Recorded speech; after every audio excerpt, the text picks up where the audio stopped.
Good afternoon, everybody. I'm your host, George Donnelly, here again for Civil Disobedience TV. It's a beautiful day, wherever you might be, because good people, are disobeying unjust laws. And that's the way it should be. My next guest has disobeyed at least one very, very unjust law, and I know for a fact he's a good person. His name is Curtis. Curtis, welcome to the show. How you doing? Thanks, George. Thanks for having me. I'm doing pretty good. How about yourself? Doing great. So, Curtis, tell us a little bit about yourself. Do you consider yourself an activist? Sure. I definitely want to be active. I consider myself somebody who's working to encourage the emergence of the voluntary society. Excellent. So, what unjust law or illegitimate authority did you disobey? Well, I was arrested for not only being in possession of a plant substance that is verboten, but also trying to give that plant substance away to an undercover officer. He didn't appreciate, well, I guess he appreciated it because it got him a collar, but they decided they want to threaten me with 15 years in prison for gifting an undercover officer less than half a gram of marijuana. 15 years in prison for less than half a gram of a plant. Yeah, 0.46 grams. That's insane. A plant that has served humanity well for at least 10,000 years. It wasn't always illegal, right? No, absolutely not. I mean, it's been an integral part of many cultures worldwide and continues to be so today, just unfortunately not the culture that we're a part of. And I remember seeing videos of during World War II, the U.S. government begging people to grow hemp, which is that the same plant as marijuana, or do you know? I do. It is the same plant. It's a little bit different from what you'd purchase to get high from. Basically, hemp is the male plant. Cannabis is one of the few plants in the plant kingdom that has a male and a female variety instead of a self-pollinating type variety. And it's the male plant. And generally, the male plant grows tall and skinny and fast. And so hemp is basically the harvesting of the male plant while it's still technically sexually immature, and the using of the stalk to create fiber. The hemp fiber is very long and very strong and resistant to rot and mold and a lot of other things. So it's a very useful substance. That's interesting, and I've read that the seeds are a protein source. You can make plastics from hemp. You can make paper from it, and you wouldn't even need to clear cut all these forests in order to get paper. Have you heard anything about that? Absolutely. The cannabis plant is a panacea. It's got so many uses. It can be made for fiber, fuel, like you said, plastics. It's a food source. Hemp seed oil is actually a very healthy oil to use in cooking and whatnot. It could be used for medicine, obviously. It's one of those things that's got a million different uses, and it basically comes down to money is why it's illegal. Because if it were illegal, it would cut into the profit margins of a lot of different industries that have a lot of sway in our government. So you're accused of holding a tiny bit of a plant that is really a panacea. Can you tell us what happened? Sure. This all goes back to the, was it the 2010 Liberty Forum? I believe it was. And I think Carla might have relayed the story to you already, but there was a 420 rally during the Liberty Forum in the middle of Nashua, New Hampshire, and I forget the name of the park, but it's a really small little square with some grass and some cannons and a statue right in the middle of town. And something like between 100 and 200 people came out. It was packed, and it was a really great time. And there was lots of pot smoking going on, and some undercover cops, the ones I ended up tangoing with later on, infiltrated that rally and waited until a young black boy that they'd had run-ins with before, waited till he got past a joint or a bowl, and then they sprung into action and arrested him, thinking that maybe, hey, he's not one of us, we're not gonna care. But the opposite was true. And I can't remember the exact amount, but I think 3 or 4 of the New Hampshire Liberty activists actually put themselves in their way and ended up getting arrested along with him in order to try to stop him from being kidnapped by these thugs. So I had the idea to try to And this was during the time when Keene had regular 420 events, and I had the idea that, hey, there's had this great event in Nashua. Let's try to get like a weekly event established there. So I chose Tuesday because, based on some of the social events that go on around the state, it was a good day to get people to come out early and then go to some of the social events that happen every Tuesday in the evening. It was a rainy Tuesday. It was like 3 days after the Liberty Forum thing, and it was like a rainy Tuesday. It was myself and maybe 3 other friends that actually went out there, so it was a really low turnout. And a couple of guys in plain clothes with like Red Sox hats and a jersey on came up and said, "Hey, we saw you guys, last week, and we wanted to participate." So they actually picked up signs and started acting like they were pro-marijuana legalization and whatnot. And they just split off from each other and sidled up next to myself and one of the other guys there and just started asking questions. And I kind of had a feeling that the guy I was talking to wasn't on the level, but I didn't realize what I was getting myself into by handing over an unlit marijuana cigarette for no money whatsoever. I thought, hey, this will be a way to test to see whether or not he is an undercover cop or whatnot. So I said, "Here, have at it, light it up." He tried to pay me. I said, "No, don't worry about it. Let's just share it." And he kind of hemmed and hawed and said, "Oh, I'm going to call my friends. They want to smoke too." And I kind of knew at that point I was about to be screwed, but I didn't realize how bad it was.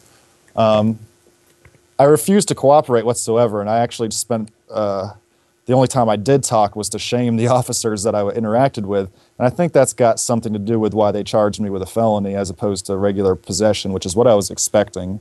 Yeah. I didn't even know I'd been charged with a felony until after I'd spent a night in jail and was ready to go in front of the judge to get my bail set. And that was a big shock to me because it meant that unless money was put up in a sizable amount, that I was going to stay in jail for quite some time. And luckily, there's a few people out there that love me, and Carl was one of them, and they came to my rescue and got me out of there. Wow. I mean, that is a frightening story. Oh, no, I think it's a good thing because I couldn't have planned this opportunity better myself, George. If I wanted to go up against the state in their arena and try to make this argument for either legalization or like jury nullification or any of these things, I couldn't have planned it this well myself. I mean, Yeah. the odds of being able to get popped for less than half a gram of weed and get to go in front of a superior court with a jury and, is pretty slim. So I really think it was a blessing in disguise. So now people are going to get to watch me, and this will probably happen, I think, in July, get to watch me go into this court and take on the state with some very competent legal representation who are not your run-of-the-mill plea deal-taking lawyers. I've made it very clear that I have no intention of taking a plea deal, and that's why I have 2 charges now. That was their response to my refusing their plea deal, is to add a second charge. Oh, really? Yeah, I think Wow. it boils down to it gives the jury a choice between the 2 charges, and since they have that choice, it increases the odds of the prosecutor getting a win.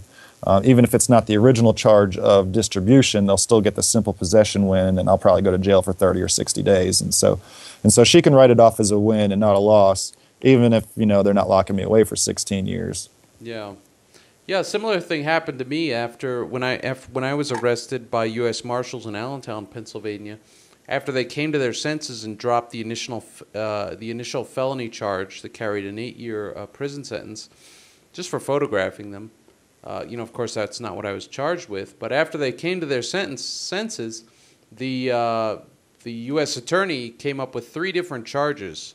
And so I think, and the lawyer that I hired, said something similar. That's kind of their charging strategy, so that if they don't get the one they want, at least they're going to get something.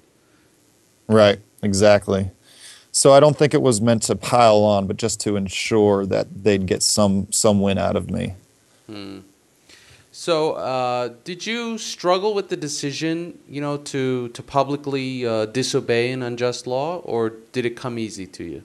It was pretty easy. I guess I'm lucky in that I've had run-ins with the police before, and I've been desensitized to them. I'm not quite so scared of them as I once was, and perhaps other people are. And having been to jail a few times for, by the way, I've got 0 victims, George, in my entire life. They might have come down on me, but there's no victim other than myself in all of these. But anyway, it gave me the experience to know that it's not what the TV makes it out to be or what the cops want you to believe it is. It's not a whole lot of rape, you know. The worst thing probably about jail is just being cut off from the outside world and getting this feeling in your head that people have forgotten about you. But it doesn't really get much worse than that. Yeah.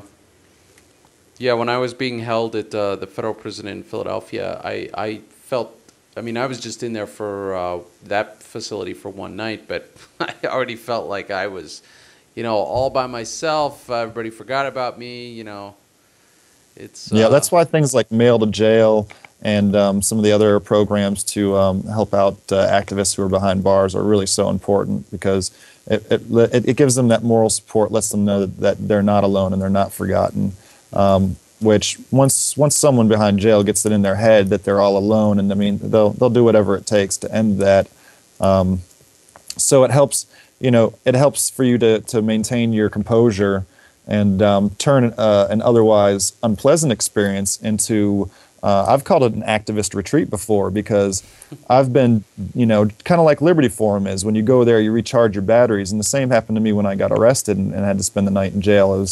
It gave me a kick in the rear that made me, you know, of course, very what's the word I'm looking for? I was preaching. I was I was on my high horse, and I was sure of my moral correctness. So yeah. it jump started that again, which I was feeling a little malaise, I guess you could say. Mm. Yeah, my experience with those marshals in Allentown, you know, I feel like that kind of clarified a lot of things for me, and I've tried to up my level of activism as a result, although I haven't returned to any kind of real-life activism, just more online stuff for now. Well, you've raised the bar. I keep trying to keep up, but then you keep raising it. I wish. So Curtis, do you dislike all laws? How do you decide which ones to obey and which ones to not obey? I think a pretty good yardstick is just to ask, is there a victim? And if there's not a victim, I don't think it's a law or a law I need to follow or anything along those lines. It comes down to personal responsibility and moral culpability for your actions. One of my favorite quotes comes from The Moon is a Harsh Mistress, and spoken by Professor Bernardo de la Paz. And let me see if I can remember it off the top of my head. I am free no matter what rules surround me. If I find them tolerable, I tolerate them. If I find them intolerable, I break them. I am free because I know that I alone am morally responsible for everything I do. And that pretty much sums up how I feel about personal action. Excellent. And I love that book by Heinlein, The Moon is a Harsh Mistress. That is really, I read that late. You know, I just read that maybe last year, and that's a really great book. Yeah, it's a good one. So have your friends or family criticized you for disobeying unjust laws or illegitimate authorities? No, not really. I kind of lost my fair-weather friends before, long before being arrested, and that was just because I was from a beach town where politics is, it's not necessarily taboo, but people just don't, what they consider, waste their time thinking about it, so they're pretty apathetic to the whole thing, and when I started getting excited about, like, Ron Paul and that sort of thing, they kind of just tuned me out. But my family's still behind me, and the only thing that they worry about is, you know, me being in trouble or anything like that. Like, but they support what I do. My mom regularly tells me that she's impressed by my moral compass and whatnot. So overall, they're very supportive, and they just don't want to see me being locked in a cage, which I don't think is, you know, strange at all. Yeah, nobody wants that for anyone. Well, I know there's some people who want to put any old offender of any kind of rule in jail and for forever. But I for one, I don't think anybody should be in jail. I think it's incredibly dehumanizing. Yeah. You know, it really is, and it's purposeful. Like, one of the things I've experienced in just about every jail I've ever sat in was the intentional manipulation of the climate. Usually they keep it incredibly cold in order to calm you down and make you worry about, you know, shivering and staying warm rather than yelling at the guards and whatnot. Food is also another thing they use to torture the prisoners, and I do mean that literally, torture. I've got this thought in my mind that there's some government scientist somewhere making these dishes to be as unappetizing and ugly as possible, but still have like the the basic bare minimum nutritional content, just as a way to mess with the prisoners. And I think that's true. I mean, it's a little silly sounding, but somebody's got to work hard to make this food look so nasty and unappetizing. So, are you scared? Are you worried about talking about your civil disobedience in public? No, not at all. I'm blessed because I made the move up here to New Hampshire, so I'm surrounded by like-minded people who share my goals and shun the initiation of aggression. So it's not something I'm ashamed of at all. I don't think it's something to brag about over and over or whatnot, but it's not something I fear to talk about. Most people up here, even if they're not a liberty activist, they can get behind, the idea of some things the government regulates has no victim, and they have no moral standing to actually regulate those actions. And some people who even support the state love to see someone yank the tail of their master. So it's an interesting dichotomy there, that someone's willing to be a slave, but they love to see someone stick it to the man. That's funny. So, there are some people out there who will say, the law is the law. You have to obey the law. If it's the law, if it's written on the books, it must be obeyed. It doesn't matter what you think about it or whether it's obviously just or unjust. What do you say to that point of view? Usually I get a little cliche and remind them of Nazi Germany and the Jews, because that's an absolutely horrible excuse for a violent group, coercing people to act in a certain fashion. No, not all laws are okay. No, it's not the law is the law. If the law said all Jews must die, that's obviously an immoral law, and no one should go through with that. If they do, they are individually responsible for their actions. You can't pass the buck on that one. Nicely said, Curtis. I have a couple listener questions. The first one from G. Rizzle, and he wants to know how many convoys we have going to PorcFest. That's a tough one because I'm kind of taking a hands-off thing. I'm just asking people to organize their state. I think we've got 21 states that are self-organizing now, and that doesn't necessarily mean like everyone that's leaving from Texas is going to be in this big long line that people think of when they think of a convoy. So I imagine, what we're calling the convoys will probably pull into PorcFest constantly between Monday and Friday. And you're not going to have all one state sticking together. But I'm really excited about some of these states, and we're getting a real early start on this, and they're getting excited and talking about renting a tour bus or buying like a used school bus and pimping it out. And so I went ahead and started this contest. Whichever state has, and I'll be the judge, whichever state has the pimpest convoy, everybody who attends PorcFest next year from that state will get in free. So say Maryland wins and they bring 50 people this year, but next year everyone's free, so they bring 150 people. Well, they all get in free whether or not they came this year. It doesn't matter. That's excellent. And another question here from Chaz Eric. He asks, do you have children? And if not, does your commitment to civil disobedience deter you from wanting a family? I don't, but no, it has not deterred me. I still would like to pass my genes along and raise a child or two or three or five. Just haven't had the opportunity yet is all. Yeah, as a dad myself, I can say, having a child, my son is 4 years old, it is extremely satisfying.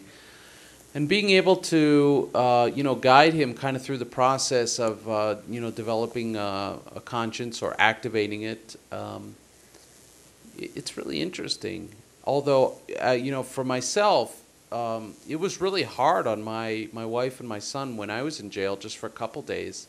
Just, not only the fact that I was absent and, where was Dad, but also that just the stress around it. So, as a dad myself, I think civil disobedience, once you get married or have a girlfriend and start having kids, it can be a deterrent, just because of the costs involved.